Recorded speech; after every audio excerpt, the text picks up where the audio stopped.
കേട്ടോ. വോളിയം രണ്ട് രീതിയേറ്റേഴ്സ് നമുക്ക് സെറ്റിംഗ്സിൽ വരുന്നുണ്ട്. അതായത് ചിലർ പ്രൈസ് റിലേറ്റഡ് ആയിട്ടും വോളിയം നോക്കുന്നതുണ്ടാവും, അല്ലെങ്കിൽ വോളിയം ബേസ്ഡ് ഇതിന്റെ ഇൻഡിക്കേറ്റർ ഉണ്ടാവും. ഈ ബൈ വോളിയം സെൽ വോളിയം, നിങ്ങൾ എങ്ങനെയാ ഈ ബൈയും സെല്ലും വോളിയം തമ്മിൽ തിരിച്ച് നിങ്ങൾ എങ്ങനെയാ സെപ്പറേറ്റ് ചെയ്യുന്നത്? റെഡ് കളറിൽ വന്നാൽ സെൽ വോളിയം, ഗ്രീൻ കളറിൽ വന്നാൽ ബൈ വോളിയം എന്ന ആ രീതിയിലാണോ കാണുന്നത്? വോളിയത്തെ കാണുന്നത് അങ്ങനെയാണോ? അങ്ങനെയാണെങ്കിൽ അത് തെറ്റാണ് കേട്ടോ. അതായത് നല്ല ശ്രദ്ധിക്കുക. എക്സാമ്പിൾ ഇപ്പൊ ഈ സീമെൻസിന്റെ എടുത്ത് വെച്ച് നോക്കൂ. സീമെൻസ് ഇപ്പൊ വോളിയം ഗ്രീനിൽ കാണുന്നു, നല്ല ഗ്രീനിൽ കാണുന്നു, പക്ഷെ പ്രൈസ് റെഡിൽ കാണുന്നു. ഇതിന്റെ അർത്ഥം എന്താണെന്ന് വെച്ച് കഴിഞ്ഞാൽ ഇത്രയും ബയ്യേഴ്സ് ഉണ്ടായിട്ടും എന്തുകൊണ്ട് ഇത് താഴ്ന്നു എന്നുള്ളതല്ലേ ചോദ്യം. വെരി സിമ്പിൾ ആയിട്ട് ഞാൻ പറഞ്ഞുതരാം.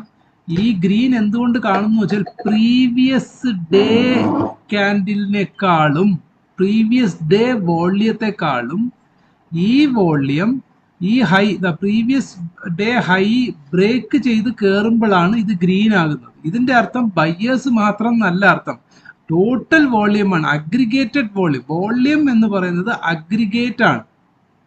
എക്സാമ്പിൾ പറഞ്ഞാൽ ഇതുവരെ ഞാൻ ഇന്ന് നോക്കട്ടെ, ഡെലിവറി ഇപ്പൊ എത്രയാണെന്ന് നോക്കൂ. സീമെൻസിൽ ഇന്നലെ നമ്മള് സീമെൻസ് ഇന്നലത്തതില് ഇതാ നോക്കൂ, റെഡ് വന്നു, പക്ഷെ നല്ലോണം ഹൈ വന്നു. പക്ഷെ ഇന്നലത്തെ ഡെലിവറി പെർസെൻറ്റേജ് എത്രയാണെന്നറിയാമോ? ഡെലിവറി എന്ന് പറയുന്നതാണ് ശരിക്കുള്ള ബൈ. ബാക്കിയുള്ളതൊക്കെ ട്രേഡ് പോലെ, അതായത് വാങ്ങിക്കുന്നു വിൽക്കുന്നു, അതായത് ഒരു ഡെലിവറിയിലേക്ക് പോകാതെ നമ്മൾ ഇൻട്രാഡേയിൽ തന്നെ വാങ്ങി ഇൻട്രാഡേയിൽ തന്നെ വിറ്റ് കഴിഞ്ഞാൽ അത് ഒരിക്കലും ഡെലിവറിയിലേക്ക് പോകത്തില്ല. ഇന്നലെ സീമെൻസിൽ ഇത്രമാത്രം ഹൈ പോയിട്ടും ആകെ സീമെൻസിന്റെ ഡെലിവറി പെർസെൻറ്റേജ് എത്രയായിരുന്നു എന്നറിയോ? വെറും 36%, 36.5% മെനിഞ്ഞാന്ന് 34%. മെനിഞ്ഞാന്നത്തത് 34%, ഇവിടെ 34%. പക്ഷെ ബാക്കിയുള്ള 8 ദിവസത്തില്, ബാക്കിയുള്ള 10 ദിവസത്തിൽ ആകെ 2 ദിവസം മാത്രമേ സെല്ലിംഗ് കൂടുതലുണ്ടായിരുന്നുള്ളൂ. ബൈയിങ് വോളിയം ആവറേജ്ലി കഴിഞ്ഞ 8 ദിവസം 47%, 52%, 57%, 55%, 49%, 40, എല്ലാം ആവറേജ് 45-ന് മേളിലായിരുന്നു പെർസെൻറ്റേജ്. പക്ഷെ ഇന്നലെ അത്, പക്ഷെ ഈ പ്രീവിയസ്ലി ഉണ്ടായിട്ടുള്ള കഴിഞ്ഞ 9 ദിവസത്തെ ആവറേജ് നോക്കുമ്പോൾ ആ ആവറേജിൽ ഇന്നലെ ചെറിയ വോളിയമായിട്ട് പോലും, ഡെലിവറി പെർസെൻറ്റേജ് കുറച്ചായിട്ട് പോലും മാർക്കറ്റ് കയറി. പക്ഷേ ഇന്ന് നോക്കൂ, ഇന്ന് നല്ല വോള്യം ഉണ്ട്, പക്ഷെ കാൻഡിൽ ഡൗൺ ആണെങ്കിൽ അതിനർത്ഥം എന്താണ്? ഇന്ന് മുതൽ മാർക്കറ്റിലെ ഡെലിവറി പെർസെൻറ്റേജ് നല്ലപോലെ ഗണ്യമായിട്ട് കുറയുകയും സെല്ലിംഗ് പെർസെൻറ്റേജ് കൂടുതലും സംഭവിക്കും. ഈ ക്യാൻഡില്, അതായത് നിങ്ങൾ ശ്രദ്ധിക്കുക, വോളിയം കമ്പയർ ചെയ്യുമ്പോൾ എന്താണ് ഈ ക്യാൻഡിലിന്റെ ഇത് പച്ച കണ്ടു കഴിഞ്ഞാൽ ബയ്യേഴ്സ് നല്ല അർത്ഥം. ഇത് പ്രീവിയസ് ഡേ വോള്യത്തെക്കാളും മേളിലേക്ക് കയറി കഴിഞ്ഞാൽ, ഈ വോള്യത്തിന്റെ ഹൈ ബ്രേക്ക് ചെയ്ത് മേളിലേക്ക് പോയാൽ അത് ഗ്രീൻ ആവും.